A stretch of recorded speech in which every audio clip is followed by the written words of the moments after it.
हुए दिखे। जब मुनिराज दृष्टिगोचर हुए, सम्राट धर्मात्मा था। सम्राट ने श्रीमती रानी से कहा कि आप एक काम कीजिए, आप पुनः राजमहल जाइए और राजमहल जाकर मुनिराज के लिए आप ऐष्णा समिति का पालन करवाएं। श्रीमती रानी जो थी वह पापिन थी। पूर्व कर्म का उदय रहता है। पूर्व कर्म के उदय से दिगंबर मुनिराज में भी एक नंगा व्यक्ति दिखना प्रारंभ हो जाता है। पूर्व कर्म के उदय से जिनवाणी भी एक सामान्य कागज का पन्ना दिखना प्रारंभ हो जाती है। ऐसा पाप का उदय होता है। तो श्रीमती रानी को अपने सम्राट की आज्ञा मानना था। आज्ञा तो मान ली, लेकिन उसके और सम्राट के मध्य में जो क्रीड़ा करने के भाव थे, भोग विलास करने के भाव थे, उसमें अंतराय हुआ और रानी को इतना तेज क्रोध आया कि वो वहां पहुंची और वहां पहुंचने के बाद उसने जानबूझ के कड़वी तुम्बी की साग बनाई। कड़वी तुम्बी होता कड़वी लौकी, जानबूझकर। और उसने जानबूझकर वो कड़वी लौकी की सब्जी मुनिराज को आहार में चलाई। किस लिए? मात्र बदला लेने के लिए। तो उसने मुनिराज से बदला लिया और बाद में जब मुनिराज वहां से निकले तो मुनिराज को वमन आदि हुआ, उनका स्वास्थ्य भी प्रतिकूल हुआ। इस पाप के उदय से वह मरण को प्राप्त हुई और दुर्गंधा नामक एक सर्वकाय दुर्गंध युक्त स्त्री बनी। फिर उस दुर्गंधा के शरीर से 1 योजन तक दुर्गंध फैलाने वाली बदबू आती थी। उसको कोढ़ हो गया था। फिर बाद में पुनः मुनिराज के चरणों में वो पहुंचती है। मुनिराज उसे कहते हैं आपको सुगंध दशमी व्रत करना चाहिए है। इसके बीच में 2-3 भव वो धारण करती है। उस कृत्य से वह भैंसा बनती है, महिषी। एक बार मुनिराज फिर से सामने से जा रहे थे। वह तालाब में भैंस स्नान कर रही थी। मुनिराज को देखकर उसे जाते स्मरण हुआ कि ये वही है जिसके कारण मैं भैंस बनी हूँ। फिर उसने वहां पर क्रोध को जन्म दिया और उसी सरोवर में दलदल में फंसकर वो फिर मरण को प्राप्त हुई। वहां से वो गर्दभ बनी। गर्दभ मतलब गधा। वह गर्दभ मार्ग में गमन कर रहा था। गमन करते करते फिर मुनिराज दिखे तो उस गर्दभ को पुनः जाते स्मरण हुआ कि ये वही मुनिराज है जिसके कारण मुझे गर्दभ बनना पड़ा। तो उसने अपने पार्श्व पैरों से मुनिराज पर वार किया। फिर उसका फल मिला उसको। फिर मरण के बाद वो सूकर बनी और सूकर बनने के बाद फिर वो बनी दुर्गंधा। फिर दुर्गंधा को मुनिराज उपदेश देते हैं कि आपको सुगंध दशमी व्रत करना होगा।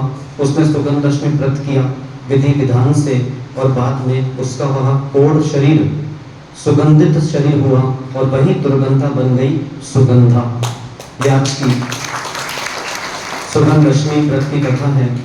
तो हे श्रावकों, आज जितनी भी माताएं हैं जो यहाँ पे व्रत कर रहे हैं, जो यहाँ पे विधान कर रहे हैं, वो सारी माताएं आज ये प्रण कर लें कि कभी भी हमारे शहर में देवली में कोई भी महाराज, कोई भी माता जी, कोई भी पिच्चीधारी, कोई भी त्यागी, प्रतिमाधारी आदि आएंगे तो हम कभी भी अपने घर पर चौका लगाने से मना नहीं करेंगे। तो ही आपका ये नमोकार मंत्र करना और सुगंध दशमी व्रत पे विधान करना सार्थक है, अन्यथा नहीं। कर सकते हैं प्रण?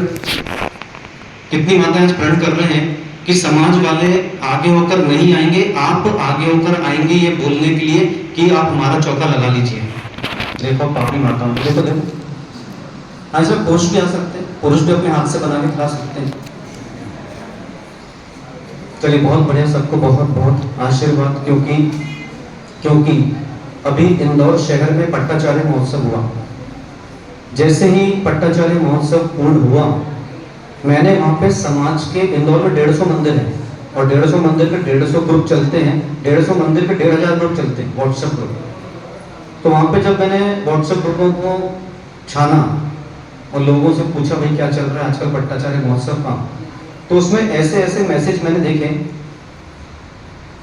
12 माता जी का संघ है, 12 माता जी एक ही स्थान पर आहार ग्रहण कर लेंगे। 12 में से 6 माताजियों का एक आहार एक उपवास चलेगा। एक ही कमरे में वो अपने पूरे 4 महीने निकाल लेंगे। किसी प्रकार का कोई भी कार्यक्रम आदि नहीं होगा। जो भी चातुर्मास करवाना चाहता है वो इस नंबर पर संपर्क करें। तो आजकल ऐसी स्थितियां आ गई हैं। एक जगह मैंने व्हाट्सएप पे पढ़ा कि एक महाराज जी का चातुर्मास करवाना है। वो महाराज जी पूरे चातुर्मास में केवल 30 से 32 आहार करेंगे। उनका कोई उपवास चल रहा है तो जो भी है 32 घर की समाज वाले भी अप्लाई कर सकते हैं। तो साधुओं की आहारचर्या को लेकर समाजों में बहुत इस तरह के विषय उठने लगे हैं। बड़ी बड़ी शहरों की समाजों में बड़े बड़े घर की बहुएं आजकल चौका लगाने के लिए साफ मना कर देती हैं। ये तीव्र पाप का उदय है, क्योंकि ये दिगंबर मुनिराज रोटी खाने के लिए महाराज नहीं बनते हैं। ये रोटी खाते हैं, आहार करते हैं मात्र भोग विलास के लिए नहीं। उनका संयम पकता रहे और उस आहार से वो समाज को ज्ञान आदि दे सके, समाज को एकजुट कर सके, इतनी शक्ति को वो प्राप्त हो सके। इसलिए कभी भी देवली में ऐसा विषय बनने मत देना। ऐसे मेरे पास अभी 100 समाजों की लिस्ट है जो बदनाम समाजें हैं, जो 400 500 घर लिए समाजें हैं। लेकिन जब वहाँ पे 2 मुनिराज जाते हैं तो चौके को लेकर वाद विवाद होता रहता है कि चौका लगे कि नहीं लगे, कौन लगाए नहीं लगाए। आचार्य विशुद्ध सागर जी महाराज सोलापुर गए थे, 1990 के आसपास की बात होगी जहां तक है। तो वहां पर सोलापुर जैसे ही पहुंचे, घड़ी पे बज रही थी 10:30। पुजारी पहुंचता है, बोले महाराज इस नगर में आपके लिए चौके की व्यवस्था नहीं हो पाएगी, आप यहाँ से आगे जा सकते हैं। साफ बिल्कुल, सोलापुर जैसा शहर महाराष्ट्र का सबसे प्रसिद्ध शहर है वो। फिर आचार्य से बोले भाई सामयिक का समय हो रहा है कि 11:30 बज गई है, तो हम सामयिक कर लेते हैं, फिर आगे जाएंगे बाद में। तो सामयिक में 1 बज गई। जैसी घड़ी में 1:30 बजा, वो व्यक्ति पानी लेके फिर आ गया। बोले आप आहार पर उठिए। आचार्य आहार पर उठ गए, मुनि थे उस समय, आहार करके आए। फिर जो 2-4 माताएं थी जिन्होंने आहार कराए, उनसे पूछा कि ये कहानी क्या है आपके शहर की। पहले पुजारी आता है, मना करता है, फिर बोलता है कि आहार कर लो आप।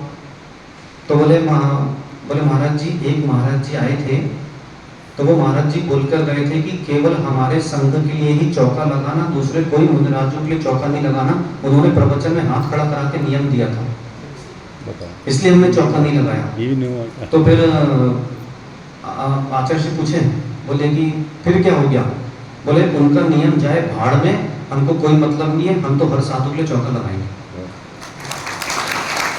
तो देवली समाज में ऐसा कोई भी साधु भविष्य में आवे, या ऐसा कोई भी माता जी भविष्य में आवे जो यहाँ मंच से सीधा बोले कि आप दूसरे साधुओं को नहीं पूजना, आप दूसरे साधुओं के लिए चौका नहीं लगाना, तो तुरंत अपने स्थान पर खड़े हो जाना, उनको बोलना महाराज जी नमोस्तु, विषय पलट दीजिए,